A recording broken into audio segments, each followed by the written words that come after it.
अस्सलामुअलैकुम ख़वातीन और हज़रात, आयशा वॉइस में एक नई वीडियो के साथ आपकी खिदमत में हाजिर हूँ। उम्मीद करती हूँ आप सब लोग बिल्कुल खैर व आफियत से होंगे। आज एक मौलवी की बेटी की सच्ची कहानी लेकर आपकी खिदमत में हाजिर हुई हूँ। उम्मीद करती हूँ आपको कहानी अच्छी लगेगी।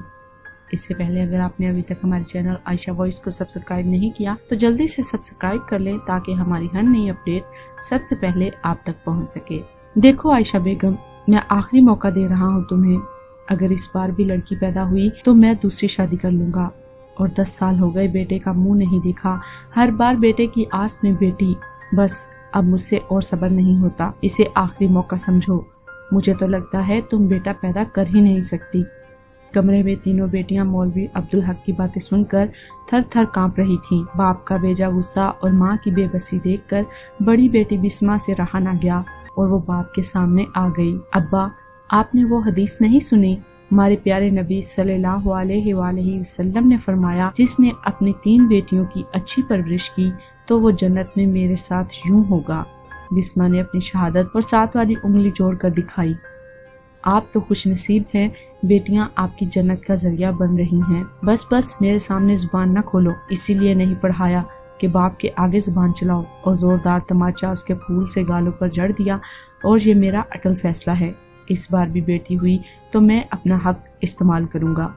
ये उसी औरत की नहुसत है जो औलादे नरीना नहीं हो रही। मौलवी अब्दुल हक गुस्से से तनतनाते जोहर की नमाज के लिए चल दिए और बिस्मा माँ से कहने लगी, माँ, क्या सारे बास लोगों के लिए हैं? अब्बा मौलवी होकर आपको दोष दे रहे हैं। क्या वो नहीं जानते अल्लाह की मर्जी के बगैर पत्ता भी नहीं हिलता? वो तो बच्चों को कुरान पढ़ाते हैं। जानते हैं आपका कसूर नहीं, फिर क्यों आपके साथ ये सलूक रवा रखते हैं? बिस्मा के साथ तस्मिया भी रोने लगी।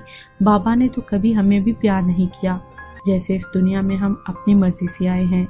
सना जो कब से खामोश बैठी थी कहने लगी, और हमारे प्यारे नबी सल्लल्लाहु अलैहि वसल्लम का फरमान है, तुम में से बेहतर वो है जो अपने घर वालों से बेहतरीन सलूक करे। तो क्या बाबा को नहीं मालूम वो अपनी रायत से क्या कर रहे हैं?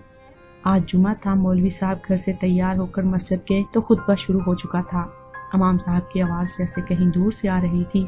अब्दुल हक के सामने बिस्मा का आंसुओं में तर चेहरा आ रहा था, जो नबी की हदीस बता रही थी कि बाप गुस्सा ठंडा हो जाए। नबी सल्लल्लाहु अलैहि वसल्लम का फरमान है, जिसकी 3 बेटियां हों वो उनकी अच्छी परवरिश करे, वो जन्नत में मेरे साथ ऐसे होगा।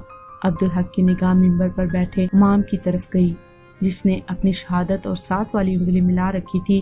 खबरदार, आइंदा मेरे आगे जुबान न चलाना। उन्हें बिस्मा से कहे अल्फाज याद आ रहे थे और आंसू उनकी दाढ़ी भिगो रहे थे। हिचकियों की आवाज सुनकर सब लोग हैरानी से उनकी तरफ देख रहे थे, लेकिन वो किसी और ही दुनिया में थे। घर वापसी पे मौलवी साहब के दिल की दुनिया बदल चुकी थी। वो सर झुकाए घर में दाखिल हुए और सबको सलाम किया। बहुत शफकत से बेटियों की तरफ देखा और फलों का शापर उनकी तरफ बढ़ाया।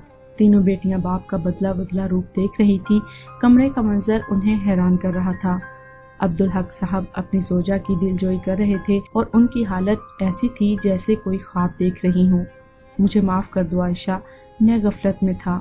मुझ बदनसीब पे अल्लाह ने अपनी रहमत बेटियों के रूप में की और मैं उन्हीं से मुंह मोड़ रहा था। मैं अपने नबी की सीरत को भुला बैठा, जिनके दिल का टुकड़ा उनकी बेटी फातिमा थी, और तुम्हें मोर्दे इल्जाम ठहराता रहा। तुम और बच्चियां मुझे माफ कर दो। और बिस्मा, मेरे बच्चे, तूने मेरी आंखें खोल दी। पहली दफा तीनों बच्चियां बगैर खौफ के बाप के पास खड़ी थीं। अब्दुल हक ने तीनों बेटियों और बीवी को खुद से लपेट लिया। बाप की आगोश में आज इन्हें पहली दफा मोहब्बत और तहफ़्फ़ुज़ का एहसास हुआ। इन्हें अपने नबी सल्लल्लाहु अलैहि वसल्लम पे प्यार आया, जिन्होंने इतना प्यारा दीन उन्हें दिया था। ख़वातीनो हज़रात, ये कहानी थी एक ऐसे मौलवी की कहानी जिसको अल्लाह ताला ने बेटियों जैसी रहमत से नवाजा था, लेकिन वो नादान था। वो दुनियावी चीजों में पड़ के बेटे की ख्वाहिश करता था, और ख्वाहिश करना कोई गलत बात नहीं है, लेकिन इसका इल्जाम किसी औरत को देना या इसका इल्जाम उसकी माँ को देना कि तुम बेटियां पैदा करती हो, ये सरासर गलत है। उम्मीद करती हूँ हमारी आज की ये कहानी आपके लिए रहनुमाई का बाइस होगी और कहानी आपको पसंद आई होगी। मिलते हैं एक और वीडियो के साथ। तब तक अपना और अपने साथ दूसरों का ढेरों ख्याल रखिएगा। हमें अपनी दुआ में याद रखिएगा। अल्लाह हाफिज।